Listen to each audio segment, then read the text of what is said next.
Have a wonderful morning to all of you. Welcome to the e-learning class of Social Science. Today we will continue with lesson number 4 of Geography, that is Mineral and Power Resources. Last week we have learnt about the mineral resources. Today we will learn about the power resources. First of all, we will understand the meaning of power resources. After that, we will learn about its types.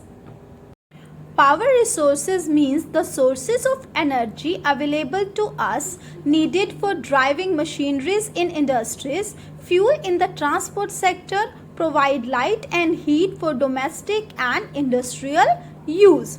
Means power resources उन energy के sources को कहा जाता है जिसकी help से हम different type of activities को परफॉर्म करते हैं. For example, what are you doing now?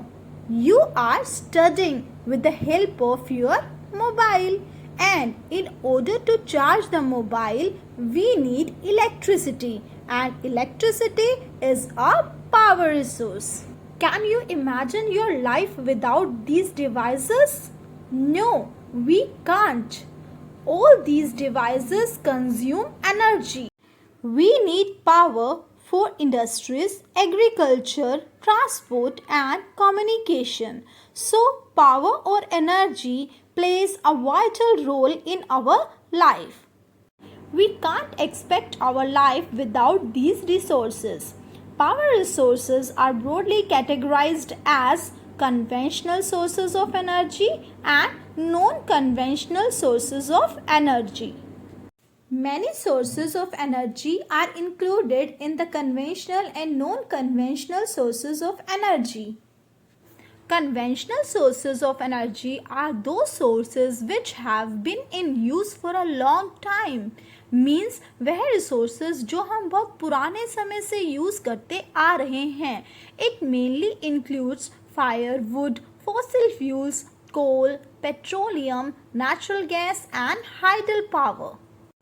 Firewood is used for domestic cooking and for heating. In India, most of the tribals and those living in villages use firewood as a main source of fuel. Millions of years ago, the remains of plants and animals were buried under the earth by the forces of nature.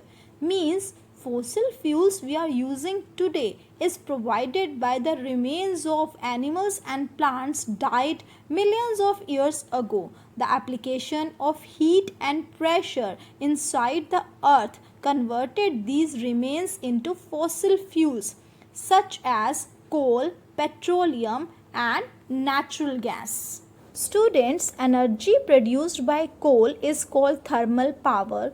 Coal, which we use today, is provided by plants buried millions of years ago. Heat and pressure turn dead plants into coal.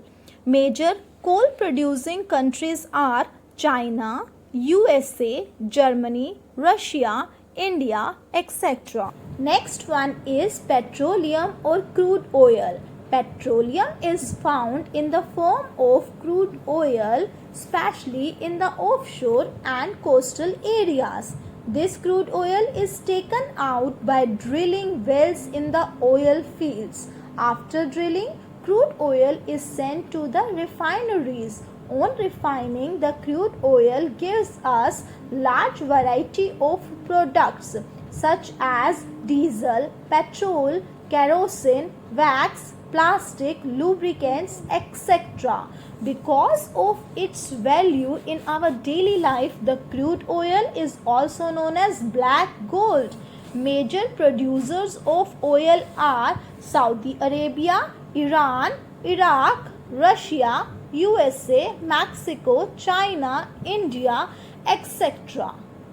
Now, natural gas. Natural gas is found along with the petroleum deposits or crude oil. It gets released when crude oil is drilled. It is used as domestic and industrial fuel. For example, gas cylinder. The last conventional source of energy is hydel power. Under this method, water in dam is used to produce the electricity. Water stored in dam is made to fall from heights.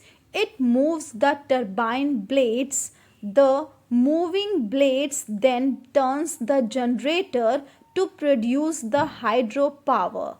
The force of running water has been used for a long time to drive the paddle wheels. The invention of the turbine has made it possible to use water power to generate electricity. Now we will discuss about the non-conventional sources of energy one by one. The world is already facing a shortage of fossil fuels.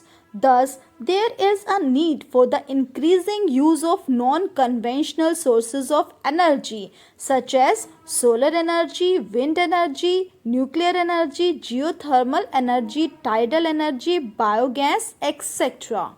Solar energy is the energy produced by the sun's heat and light. Many solar cells are joined into solar panels to generate electricity, but solar cells are very expensive. Solar energy is used in solar heaters, solar cookers, traffic signals, etc. Next one is wind energy. Under this method, high speed of wind is used to rotate windmills. These windmills are connected to generators, thus generators produce electricity. These are mainly located in coastal and mountainous regions. Now, nuclear energy. Energy produced from the nucleus of the atom like uranium and thorium is called nuclear energy.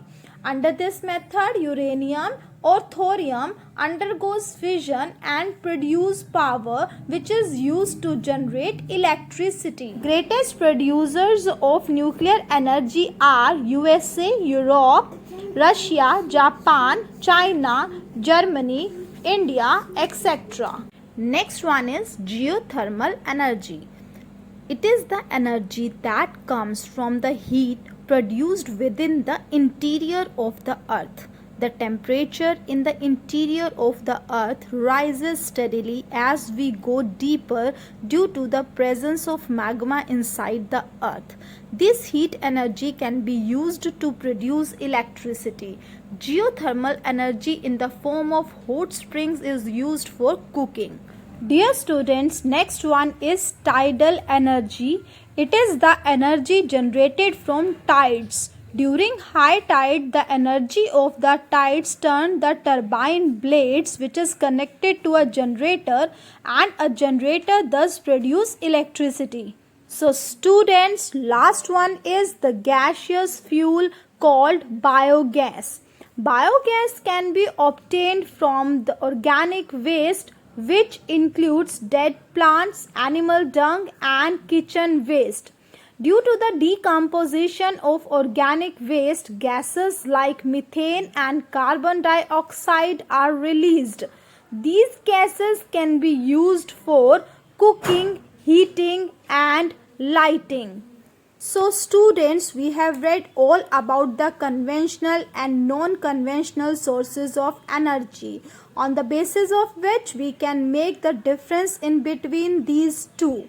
Conventional sources of energy are non-renewable, but non-conventional sources of energy are renewable. Conventional sources of energy cause different types of pollution, but non-conventional sources of energy cause very less pollution. Conventional sources are very expensive, but non-conventional sources are not so expensive.